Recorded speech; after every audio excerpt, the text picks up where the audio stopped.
Hello दोस्तों, कैसे हो आप सब। सुप्रीम कोर्ट की एक लैंडमार्क जजमेंट आई है जिसमें सुप्रीम कोर्ट ने बोल दिया कि जितने भी केसेस होंगे 498 ए के या जो ऐसे मैटर हैं जो आईपीसी में क्रुएलिटी की बात करते हैं, उस कंडीशन में वो डायरेक्ट उस पर पुलिस ऑफिसर एफआईआर करके अरेस्ट नहीं करेगा। बेसिकली वो एक कमेटी बनेगी हर स्टेट में, हर डिस्ट्रिक्ट में, जिसे हम बोलेंगे फैमिली वेलफेयर कमेटी। उसके पास वो मैटर जाएगा और 2 महीने का कूलिंग पीरियड होगा। उसके बाद ही हम किसी को अरेस्ट कर सकते हैं अगर हमें करना है तो उसमें कैटेगराइजेशन सुप्रीम कोर्ट ने किया है कि किस ऑफेंस में पुलिस ऑफिसर डायरेक्ट अरेस्ट नहीं कर सकता और किस ऑफेंस में कर सकता है। लेकिन इससे पहले इसका हम बैकग्राउंड देख लेते हैं। तो बेसिकली होता क्या है कि जब आप क्राइम की बात कर रहे हो ना, तो आईपीसी में जो अभी बीएनएस बन गया है, तो क्राइम दो तरह के होते हैं। एक तो होते हैं हीनियस क्राइम। हीनियस क्राइम ऐसे होते हैं जो मर्डर होगा, या फिर रेप की बात करें हम, या चिल्ड्रन के अगेंस्ट में जो क्राइम होते हैं पॉस्को वगैरह में चले जाते हैं, या ऐसे क्राइम जो सोशल इकोनॉमिक ऑफेंस की हम बात करते हैं, तो वो क्राइम क्योंकि सोसाइटी एट लार्ज को वो इफेक्ट कर रहे होते हैं। लेकिन कुछ क्राइम ऐसे होते हैं जो पर्सनल इन नेचर होते हैं, जो बेसिकली पर्सनली एक ही बंदे को इफेक्ट कर रहे होते हैं। तो जितने भी मैट्रिमोनियल ऑफेंसेज होंगे, तो ये ज़्यादातर क्या होता है, ये पर्सनल इन नेचर होते हैं, पर्सनल नेचर के ऑफेंस होते हैं जो एक ही पर्सन को इफेक्ट कर रहे होते हैं। तो अगर आपने देखा होगा हमारे इंडिया में जो, क्योंकि मल्टीप्लिसिटी ऑफ प्रोसीडिंग बहुत है, केसेस बहुत ज़्यादा चल रहे हैं, तो बेसिकली इंडिया में है क्या कि इंडियन गवर्नमेंट या जितने भी हमारे हाई कोर्ट या सुप्रीम कोर्ट्स हैं, वो ये चाहते हैं कि कोई बहुत सारे मैटर ऐसे जो पर्सनल नेचर के हैं वो बाहर से बाहर ही सेटल हो जाए। तो इसलिए आपने देखा होगा हमारे यहाँ बहुत सारी लोक अदालत होती हैं। हमारे यहाँ पे एडीआर की प्रोसीडिंग से बोलते हैं, ऑल्टरनेट डिस्प्यूट रेजोल्यूशन या आर्बिट्रेशन की बात करें, या अभी ऑनरेबल जो अगर बात करें पार्लियामेंट की बात करें, तो पार्लियामेंट ने 2023 में एक नई एक्ट भी पास की जिसे हम बोलते हैं मीडिएशन। तो मीडिएशन को हम मैंडेटरी करने जा रहे हैं, मैंडेटरी हो चुका है मीडिएशन अब बहुत सारे मैटर में। इवन अगर आपने देखा होगा जितने भी फैमिली मैटर होते हैं उसमें मीडिएशन में डाइवोर्स वगैरह की प्रोसीडिंग जब होती है, तो एक बार ये कंपलसरी होता है कि वो मीडिएशन में ज़रूर जाएगा ही जाएगा। तो ये फैमिली वेलफेयर कमेटी बनी है, ये क्यों बनी है, इसका रीज़न क्या है, वो सब हम इस वीडियो में देखेंगे। और इसी के लिए ऑनरेबल सुप्रीम कोर्ट ने जजमेंट पास की है, ठीक है। तो बेसिकली ऑनरेबल सुप्रीम कोर्ट ने इस केस में क्या बोल दिया कि भैया एक तरह से एक जो सेफ गार्ड है ना, वो सेफ गार्ड क्रिएट कर दिया। क्योंकि ज़्यादातर अगर आप केस देखोगे तो ज़्यादातर केस में होता क्या है, जितने भी ऐसे केस हैं जो 498 ए के, या बहुत सारे केसेस ऐसे हैं जो वाइफ के पास राइट है कि अगर उसके अगेंस्ट में कोई क्रुएलिटी हुई है या उसके अगेंस्ट में कुछ गलत हुआ है, तो वो protection of women from domestic violence act में जा सकती है, 498 ए के मैटर में जा सकती है, या फिर अलग अलग जाके वो मेंटेनेंस ले सकती है, 125 जो कि 144 है उसमें मेंटेनेंस ले सकती है। तो अलग अलग वेपन्स वो यूज़ करके अपने राइट जो है ना रिस्टोर कर सकती है। लेकिन ज़रूरी नहीं है कि हर बार में जो वाइफ है वही सही होगी। कहीं ना कहीं क्या होता है कि जो फैमिली होती है हस्बैंड की या हस्बैंड, उसको अननेसेसरी तरीके से ये जो प्रोविज़न है इसका मिसयूज़ करके फंसाया जाता है। कहीं कहीं तो ये प्रोविज़न ऐसे होते हैं कि भैया जो एलिगेशन है वो सही भी नहीं होते, उसके बाद भी क्योंकि एफआईआर रजिस्टर्ड हो गई है तो पुलिस अरेस्ट करके, या इन्वेस्टिगेटिंग अथॉरिटी जो भी होती है वो अरेस्ट करके और मिसयूज़ करके और बहुत सारे दिनों तक उनको जुडिशल कस्टडी में डाल देते हैं और जेल में उनको रहना पड़ता है। तो इसी पे एक जजमेंट आई इलाहाबाद हाई कोर्ट की। इलाहाबाद हाई कोर्ट ने जो अर्लियर एक जजमेंट थी 2018 की जजमेंट, उसको कंसिडर किया। सुप्रीम कोर्ट की एक जजमेंट थी, सुप्रीम कोर्ट ने एक जजमेंट में बोला था 2018 में अगर एक जजमेंट आई थी, उसको मैं डिस्कस करूंगा, तो उसमें बोल दिया था कि जो ये डायरेक्ट एफआईआर रजिस्टर्ड करने के बाद हम हस्बैंड को या उसकी फैमिली को अरेस्ट करके जेल में डाल दे रहे हैं, हमको ऐसा नहीं करना चाहिए। हमको क्या करना चाहिए, एक फैमिली वेलफेयर कमेटी बनानी चाहिए कि जब भी 498 ए की ऐसी कोई एफआईआर रजिस्टर्ड होगी तो हम क्या करेंगे, हस्बैंड और वाइफ के बीच में एक कोशिश करेंगे कि वो कॉम्प्रोमाइज़ करके या तो अपनी शादी को रिस्टोर कर लें, ये बिल्कुल आसान तरीके से उस शादी से अलग हो जाएं, ठीक है। लेकिन ऐसा नहीं है कि हर बार 498 ए की एफआईआर रजिस्टर्ड होगी और हर बार हस्बैंड और जो हस्बैंड के जो जितने भी रिलेटिव्स हैं, फादर मदर सिस्टर, उनको हम जेल में डाल देंगे और उनके अगेंस्ट में क्रुएलिटी होगी। क्योंकि इस केस में क्या हुआ था मैं आगे डिस्कस करूँगा। इस केस में हुआ ये था बेसिकली कि इलाहाबाद हाई कोर्ट ने अभी 2022 में, अब 2018 का जो केस था फैमिली वेलफेयर कमेटी का, उसको सुप्रीम कोर्ट ने खुद ही खत्म कर दिया था। लेकिन 2022 में इलाहाबाद हाई कोर्ट फिर से गाइडलाइंस देता है और बोलता है कि जो फैमिली वेलफेयर कमेटी है इसको हमें बनाना पड़ेगा, और जो भी 498 के मैटर आएंगे हम उस मैटर को रेफर करेंगे फैमिली वेलफेयर कमेटी में। तो इसी पे अभी इसी मैटर को हम सुप्रीम कोर्ट पे लेके जाते हैं। ये मैटर पहुंच जाता है सुप्रीम कोर्ट में। तो सुप्रीम कोर्ट ने बोल दिया बेसिकली कि जो सुप्रीम कोर्ट ने इस चीज़ में कंसिडर किया कि सुप्रीम कोर्ट ने बार बार बोला है कि भैया हमने, जैसे Arnesh Kumar versus state of Bihar judgment अगर आप देख लोगे, या D K Basu versus state of West Bengal judgment देख लोगे, या अगर हम बात करते हैं इसी केस की अगर देख लेते हो, तो सुप्रीम कोर्ट ने बार बार देखा है कि जितने भी पर्सनल नेचर के मैटर होते हैं उसमें अननेसेसरी तरीके से पुलिस क्या करती है, अरेस्ट करती है और जेल में डाल देती है। क्योंकि अगर आप देखोगे, मैं आपको अरेस्ट का पर्पज़ बताता हूँ। कन्विक्शन से पहले अगर पुलिस अरेस्ट कर रही है, कन्विक्शन से पहले अगर कोई बंदा अरेस्ट किया जा रहा है, तो वो कभी भी पनिशमेंट के लिए अरेस्ट नहीं किया जाता, वो बेसिकली प्रॉपर इन्वेस्टिगेशन के लिए अरेस्ट किया जाता है। कन्विक्शन का मतलब मैं बताता हूँ कि जब प्रोसिक्यूशन और डिफेंडेंट अपने बेसिकली एविडेंस दे देते हैं, और जब एक पार्टी और दूसरी पार्टी के एविडेंस सुन के कोर्ट को लगता है कि इस पर्टिकुलर पर्सन ने ऑफेंस किया है, तो उसको जेल में डाल देता है, उसे हम बोलते हैं कन्विक्शन। लेकिन सपोज करो अभी सिर्फ एविडेंस चल ही रहे हैं, अभी पहले मैं अपना एविडेंस दे रहा हूँ, फिर दूसरी पार्टी एविडेंस दे रही, तो अभी तो ये प्रूव ही नहीं हुआ कि किस पार्टी ने ऑफेंस किया है। और उस पीरियड में अगर किसी पर्सन को जेल में रखते हैं हम, तो इस वजह से नहीं रखते कि उसको हम पनिश कर रहे हैं, हम इस वजह से रखते हैं कि हमें प्रॉपर इन्वेस्टिगेशन की ज़रूरत है। और अगर उस पर्सन को हम जेल में नहीं रखेंगे तो वो एविडेंस के साथ छेड़छाड़ कर सकता है, वो विटनेस के साथ छेड़छाड़ कर सकता है, वो भाग सकता है, एब्सकॉन्ड कर सकता है। तो उस कंडीशन में अगर वो ये काम करेगा तो क्या हो जाएगा कि प्रॉपर इन्वेस्टिगेशन हो ही नहीं पाएगी, और अगर प्रॉपर इन्वेस्टिगेशन नहीं होगी तो उस कंडीशन में प्रॉपर चार्जशीट कैसे फाइल होगी, फिर तो उसका एक्विटल हो जाएगा। तो इस कंडीशन में पुलिस क्या करती है, एक सेफ साइड में उस पर्सन को अरेस्ट कर लेती है। लेकिन अगर आप अरेस्ट की बात करोगे या बेल की बात करोगे, तो उस कंडीशन में भी आप देखोगे कि बहुत सारे ऑफेंस ऐसे होते हैं जो सोसाइटी एट लार्ज, जैसे मैंने बताया था आप सबको, जो वुमेंस के अगेंस्ट में है, जो चिल्ड्रन के अगेंस्ट में है, जो मर्डर की बात करते हैं, जो रेप की बात करते हैं, या सोशो इकोनॉमिक ऑफेंस है जो सोसाइटी के अगेंस्ट में ऑफेंस होते हैं। तो इस कंडीशन में तो ये कंफर्म है, जिस पर्सन ने ये ऑफेंस किया है तो ग्रेविटी ऑफ ऑफेंस ज़्यादा है, तो उस पर्सन को हम बेसिकली जेल में डाल देते हैं ज़्यादातर ऑफेंस में। लेकिन अभी कोई ऑफेंस ऐसे होते हैं, जैसे आप देखोगे कि अभी 498A के मैटर या ऐसे मैट्रिमोनियल ऑफेंसेस, अब वो सोसाइटी एट लार्ज को इफेक्ट कर रहे हैं, लेकिन इंडिविजुअल को इफेक्ट कर रहे हैं।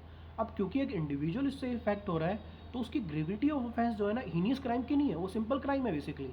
तो कल को अगर उस बंदे के अगेंस्ट में वो ऑफेंस प्रूव ही नहीं हो पाया और उसको हमने पहले से ही जेल में डाल दिया, तो हम कहाँ से उसके वो 100 या 150 दिन जितने दिन वो जेल में रहा था उसकी रिकवरी कर पाएंगे। क्योंकि इस केस में क्या हुआ था, इस केस में ये होता है कि जो हस्बैंड है और हस्बैंड के जो फादर है उसको 100 से ज़्यादा दिन तक जेल में रहना पड़ा था, जबकि उनकी कोई गलती नहीं थी। और बाद में ऑनरेबल सुप्रीम कोर्ट ने आर्टिकल 142 के अकॉर्डिंग उनकी शादी को ख़त्म भी कर दिया था। तो इसके बाद ये कुछ गाइडलाइंस आई हैं फैमिली वेलफेयर कमेटी की, वो हम देख लेते हैं। तो एक ऑनरेबल सुप्रीम कोर्ट ने इस केस में बोल दिया कि एक फैमिली वेलफेयर कमेटी बनेगी, और फैमिली वेलफेयर कमेटी क्या होगा कि जब भी 498A की FIR रजिस्टर्ड होगी तो उस मैटर को हम 2 महीने तक उसमें किसी को अरेस्ट नहीं करेंगे। और इस मैटर में बेसिकली 2 महीने का लिखा हुआ है, पहले आपने देखा 2 मंथ कूलिंग पीरियड। तो जो 2 महीने तक कूलिंग पीरियड होता है, उस मैटर को उस 2 महीने के लिए हम फैमिली वेलफेयर कमेटी को रेफ़र कर देंगे। अब फैमिली वेलफेयर कमेटी बेसिकली किसी को भी सम्मन करके, जो पार्टीज़ है उनको सम्मन करके अपने पास बुलाएगी और कोशिश करेगी कि उनके बीच में एक मीडिएशन हो जाए, मीडिएशन में वो मैटर बाहर से बाहर ही खत्म हो जाए।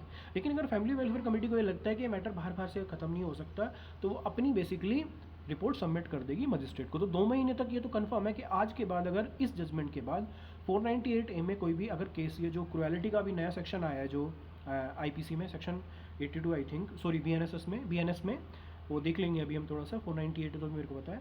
तो उस कंडीशन में बेसिकली क्रुएलिटी में डायरेक्ट FIR रजिस्टर्ड करके जेल में नहीं डालेंगे, अभी ये मैटर फैमिली वेलफेयर कमेटी के पास जाएगा ही जाएगा। तो अभी प्रोसीजर क्या होगा कि अगर 498A की FIR हो जाती है, तो 498A की FIR होने के बाद वो मैटर बेसिकली क्या होगा, पहले वो मैटर रेफ़र किया जाएगा फैमिली वेलफेयर कमेटी को। इससे पहले क्या होता था, तो इससे पहले ये होता था कि जैसे ही FIR रजिस्टर्ड हुई, पुलिस जाके अरेस्ट करती थी और मजिस्ट्रेट के सामने प्रोड्यूस करती थी, और मजिस्ट्रेट चाहता था उसे पुलिस कस्टडी या जुडिशियल कस्टडी में भेज देता है। लेकिन इस जजमेंट के बाद क्या होगा, इस जजमेंट के बाद जब 498A की ऐसी FIR रजिस्टर्ड होगी जिसमें 307 या 376 या ऐसा कोई मैटर नहीं है जिसमें 10 साल से ज़्यादा की सज़ा हो, उस कंडीशन में क्या होगा, उस मैटर को बेसिकली रेफ़र किया जाएगा फैमिली वेलफेयर कमेटी को। अब मुद्दा ये आता है कि जब FIR रजिस्टर्ड होगी 498A की, तो क्या ये मैंडेटरी हो जाएगा कि वो मैटर रेफ़र किया जाए फैमिली वेलफेयर कमेटी को? तो इसमें भी थोड़ा सा ट्विस्ट है। इसमें ट्विस्ट क्या है कि अगर कोई मैटर ऐसा है जिसमें 498A की FIR हुई है और उसमें कोई ऐसा ऑफेंस ऐड कर दिया गया जैसे कि मर्डर का या रेप का, जिसमें 10 साल से ज़्यादा की सजा है, पनिशमेंट है, तो उस मैटर को हम फैमिली वेलफेयर कमेटी के पास रेफ़र नहीं करेंगे। हम ऐसे मैटर को रेफ़र करेंगे जो 498A के साथ ऐसा ऑफेंस है, सपोज़ करो उसमें कोई ऐसा ऑफेंस आ जाता है जिसमें पनिशमेंट जो है वो 10 साल से कम है, तो इस मैटर को हम रेफ़र कर देंगे। क्योंकि इतना हीनियस ऑफेंस नहीं है। लेकिन अगर 498A के साथ ऐसे किसी हीनियस ऑफेंस की एफआईआर रजिस्टर्ड हुई है जिसकी सज़ा 10 साल से ज़्यादा है, जिसकी पनिशमेंट 10 साल से ज़्यादा है, तो उसको हम रेफ़र नहीं करेंगे फैमिली वेलफेयर कमेटी के पास। तो यहाँ तो क्लियर हो गया। अगर क्वेश्चन आता है कि फैमिली वेलफेयर कमेटी के पास कौन सा मैटर जाएगा, जिसमें 498A प्लस ऐसा कोई ऑफेंस हो जिसमें सज़ा 10 साल से कम हो, ठीक है। इसके अलावा अगर फैमिली वेलफेयर कमेटी की बात करें तो इसमें कंपोजिशन की बात कर लेते हैं कि इस फैमिली वेलफेयर कमेटी में होगा कौन कौन। तो each district will have at least 1 family welfare committee comprising minimum of 3 members. Member can include young mediator or advocate, experienced social worker, retired judicial officer or educated wives of senior judicial administrative officer. Family welfare committee members will not be called as witness. तो ये किसी को basically इसमें आप देखोगे तो इसमें एक रिटायर्ड जस्टिस होगा, इवन फाइनल ईयर के स्टूडेंट भी हो सकते हैं, एलएलबी के फाइनल ईयर के स्टूडेंट भी इसमें इंक्लूड हो सकते हैं, कोई ऐसा यंग लॉयर जिसने 5 साल तक की प्रैक्टिस की हो वो भी इंक्लूड हो सकता है इसमें। लेकिन जब ये कमेटी बनेगी और ये कमेटी जब उस बंदे को बुलाएगी जिसके अगेंस्ट में एफआईआर हुई है, और अगर कोई भी रिपोर्ट तैयार करेगी कुछ भी कर लेगी, लेकिन इनको लास्ट लाइन आप देखो, family welfare members will not be called as a witness in legal proceeding. तो इनको लीगल प्रोसीडिंग में नहीं बुलाया जाएगा। Mandate and proceed complaint under Section 498A IPC will be immediately referred to Family Welfare Committee by the concerned magistrate. The Family Welfare Committee summons party and up to 4 senior elderly person for each side of personal interaction of 2 months. तो इसमें family welfare committee करेगी क्या कि इस matter को magistrate जैसे refer करता है किसको, फैमिली वेलफेयर कमेटी को, तो वो दोनों साइड से 4 बुजुर्ग लोगों को बुलाएगी। वाइफ की तरफ से भी 4 बुजुर्ग आएंगे और हस्बैंड की तरफ से भी 4 बुजुर्ग लोग आएंगे। और उसके अलावा बेसिकली अब क्या करेगी, इनको बुला के और उनके साथ इंटरेक्शन करेगी कि भैया इसमें आप इस मैटर को बाहर से बाहर ही सुलझा लो, इसको ख़त्म कर दो बाहर से बाहर ही, ठीक है। तो इस बेसिकली इसको देख लेते हैं, investigation protocol during cooling period. तो बेसिकली मैंने आपको बताया कि कोई भी कोएर्सिव एक्शन पुलिस नहीं लेगी, मतलब कोई भी ऐसा एक्शन पुलिस नहीं लेगी कि किसी को भी पकड़ के जेल में डाल देगी। तो पुलिस को कम से कम 2 महीने का वेट करना ही पड़ेगा। अब मुद्दा ये आता है कि पुलिस के पास क्या इन्वेस्टिगेशन की पावर उस 2 महीने में रहेगी या नहीं रहेगी। तो पुलिस उस 2 महीने के दौरान जब वो मैटर फैमिली वेलफेयर कमेटी के पास है इन्वेस्टिगेशन कर सकती है। सेकेंड पॉइंट आप इसमें देखो, the investigating officer is permitted to continue with peripheral investigation during the period. This include preparing medical and injury reports, ठीक है। Report consideration, the family welfare committee report will be duly considered by the IO or the magistrate on its own merit suitable action in accordance with the code of conduct. तो basically family welfare committee एक report तैयार करेगी।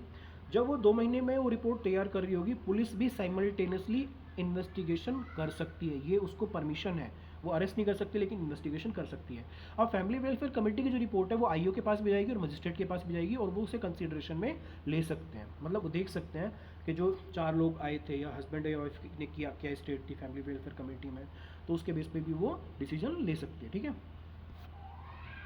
Capacity building and dispute resolution mechanism, training for family family welfare committee, investigating officer training, settlement and case. तो basically इसमें बात कर दिया गया, इसमें के इसी केस में बोल दिया कि जो ये फैमिली वेलफेयर कमेटी बनेगी इसकी एक ट्रेनिंग होगी प्रॉपर, जो डिस्ट्रिक्ट लीगल सर्विस अथॉरिटी हर स्टेट में होती है वहाँ इसको ट्रेनिंग दी जाएगी।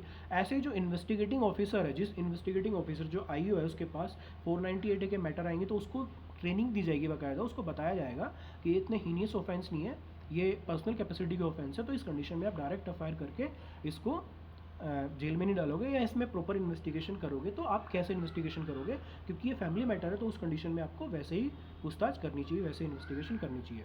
और अल्टीमेटली जो इस जजमेंट का वो जो अल्टीमेट ऑब्जेक्ट है वो ये है कि जो ये मैटर है हमारे पास मल्टीप्लिसिटी ऑफ प्रोसीडिंग इतनी है, या अगर हम बात करें इन्वेस्टिगेशन के नाम पे हस्बैंड या वाइफ की तरफ से बहुत सारे लोगों को जेल में डालना पड़ सकता है। तो इस सब को रोकने के लिए, प्रिवेंट करने के लिए अननेसेसरी जो ये जो चीज़ें चल रही हैं जेल में जाना, क्योंकि ये मैटर ऐसा तो है नहीं कि सोसाइटी एट लार्ज को बहुत बड़े उस पर तमगे पे इफेक्ट कर रहा है, ये तो पर्सनल कैपेसिटी के ऑफेंस है, पर्सनल नेचर के ऑफेंस है, तो इसको हम बाहर से बाहर सेटल कर ले, ये इस जजमेंट का बेसिकली क्रक्स है। तो इससे पहले जो मैंने आपको बताया था एक जजमेंट आई थी, वो जजमेंट है राजेश शर्मा जजमेंट। राजेश, देखो अभी ये जो जजमेंट है जो मैं पढ़ रहा हूँ, डिस्कस कर रहा हूँ, इसका नाम है शिवांगी बंसल वर्सेस साहिब बंसल 2025 की जजमेंट है। तो इसमें बोल दिया बेसिकली इसमें हुआ क्या था कि जो वाइफ है वो हस्बैंड के अगेंस्ट में एफआईआर रजिस्टर कराती है 498 या 307 की, 376 की, और इस एफआईआर के बाद तुरंत ही हस्बैंड को 9 दिन के लिए जेल में रहना पड़ा था और फादर को, हस्बैंड के फादर को 103 दिनों तक जेल में रहना पड़ा था और बाद में पता लगा था वो एलिगेशन ही गलत है। तो वो जो 107, 109 दिन और 103 दिन जो हस्बैंड और हस्बैंड के फादर जेल में रह गए हैं उसको तो रिकवर हम नहीं कर सकते ना। तो इस कंडीशन में ऑनरेबल इलाहाबाद हाई कोर्ट ने बोल दिया कि हमें फैमिली वेलफेयर कमेटी बनानी चाहिए। अब इसको चैलेंज कर दिया गया सुप्रीम कोर्ट में। लेकिन सुप्रीम कोर्ट में अगर मैं आपको पहले थोड़ा सा हिस्ट्री बताऊं तो एक राजेश शर्मा एक जजमेंट आई थी 2017 में। तो राजेश शर्मा जजमेंट में सेम बात सुप्रीम कोर्ट ने फैमिली वेलफेयर कमेटी की बात की थी, लेकिन एक सब्सिक्वेंट जजमेंट आई थी 2018 में सोशल एक्शन फोरम के नाम से, उसमें इसको बेसिकली विड्रॉ कर लिया था कि नहीं ऐसी कोई कमेटी नहीं बननी चाहिए। लेकिन अभी वो जो 2017 से 2022 तक डिबेट चलती है उस डिबेट का एंड हो चुका है। तो अभी ऑनरेबल सुप्रीम कोर्ट ने बोल दिया कि ये जो कमेटी है इसको बना लो भाई, और जो इलाहाबाद हाई कोर्ट ने जो जजमेंट दी है कोई गलत जजमेंट नहीं दी है, हमें ये कमेटी बनानी चाहिए मिसयूज़ को रोकने के लिए 498A वाले मैटर। थैंक यू दोस्तों, मिलते हैं ऐसी वीडियो मैं बहुत सारी बना रहा हूँ, मैं बहुत सारे लेक्चर जल्दी अपलोड कर रहा हूँ। तो प्लीज़ इस वीडियो को शेयर कर दो अपने दोस्तों के साथ, प्लीज़ मेरे चैनल को सब्सक्राइब करो। थैंक यू दोस्तों।